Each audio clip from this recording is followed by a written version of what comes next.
Good morning from the Nasdaq MarketSite in Times Square. I'm Brad Smith. Anticipating market movement is a practice often better suited for powerful predictive analytics tech. Prattle is aiming to do just that by providing fast, comprehensive, and unbiased sentiment analysis algorithms that outperform human analysts, allowing traders to leverage observations directly or as a model input. To discuss all of this and more, we're joined by Prattle CEO, Evan Schnittman. Great to have you here, Evan. Thanks for having me, Brad. How's your day going so far? It's great. It's a little warm out there, but otherwise good. A little warm. You know, we brought you inside for this interview specifically, keep you cool.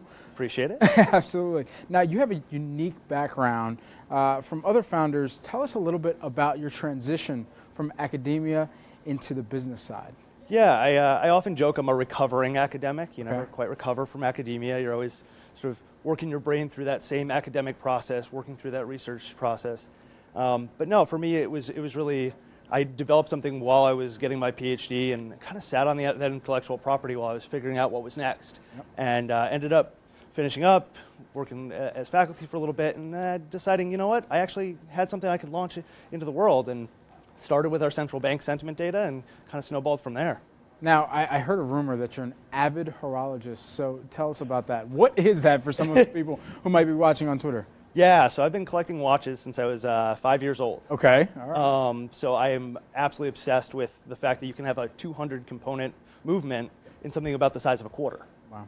And the intricacy there, the detail, that's the level of detail we think about our data, we think about the macroeconomy, we think about the fundamentals of any individual corporation. And so just kind of how my brain works, thinking about taking apart and putting back together tiny little components.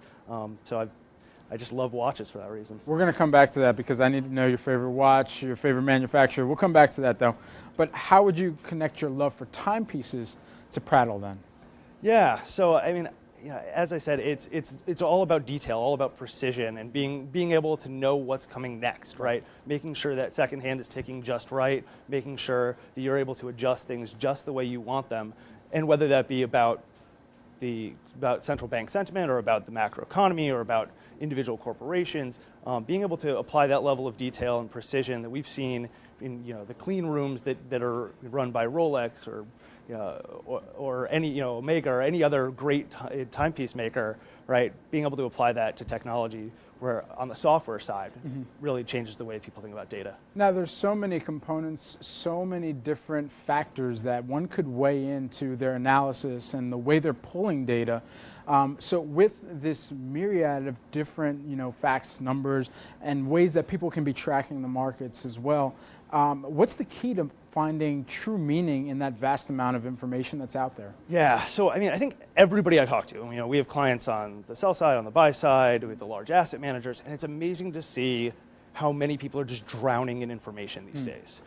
We think about this in terms of both mitigating cognitive bias, but also mitigating cognitive overload, right? So any trader, any portfolio manager, anybody out there we know who's managing money, touching money, at this point, is drowning information. If you want to know what's going on at 15 central banks around the world all at once, it's almost impossible to read everything that's coming out of those central banks. Right? It's tens of thousands of words a week, right?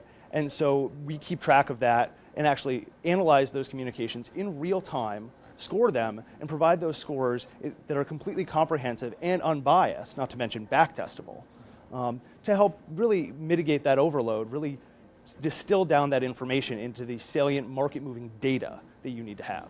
So then why partner with Nasdaq in all of this?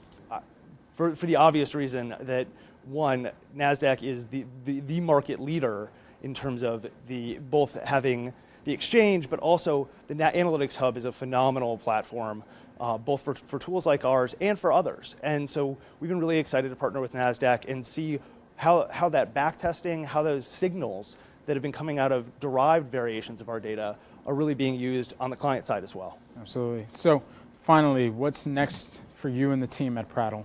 Yeah, so we're really excited. This September we'll be launching our new equity product. Okay. So we've been analyzing 15 central banks, every speech, press release, meeting minutes, in real time. All of that to date has been fantastic. We have our back-end feed, our interactive portal, we have it on the Analytics Hub, we even have push notifications. We're going to do the exact same thing for 4,000 publicly traded companies just in the US alone. Wow. Every earnings call, every K and Q, eventually every press release and every other publicly available corporate communication, we will have a sentiment score for in real time, and not to mention what is effectively a 2-page analyst report, all automated. And so, with the end users of the product thus far, has it been more of a case where they want to be able to trade, real time off of some of these indications, or are they building it into a model and then leveraging it that way? Yeah, so our users really break into 3 camps. Okay. We have the hardcore quant users that love the speed, and some of them are even quant users that don't care about the speed. Okay. But frankly, the largest segment of our client base is the discretionary, or really the quantamental types. People who are making fundamental investment decisions, but want to be applying data, want to be mitigating that cognitive overload, right? And keep track of a whole bunch of things all at once. Yep. So that's where we've seen the most growth in the market, and I think that it is probably the fastest growing segment of asset managers is these so-called quantamentals. Absolutely. So let's come back to the timepieces, because I can't get off of that. So I've got to know, favorite manufacturer, favorite watch, come on, give it to us. I happen to be on a little bit of a Bremont kick lately. Okay. They're a small British brand. It's actually one of my here let's today. check this out. Yep. All right. So I got this one a few weeks ago. This is their U2T. Okay. It's the limited edition. Excellent. But it's awesome. They are a couple of brothers who are ex-pilots. Wow. Who decided to take the precision of aircraft engineering and apply it to timepieces and make them completely shock resistant. So literally you can punch out of a fighter plane and have them not stop working. And so as I said before, we think about our data the same way I think about timepieces. Right. I want it to be absolutely precise and completely bomb-proof.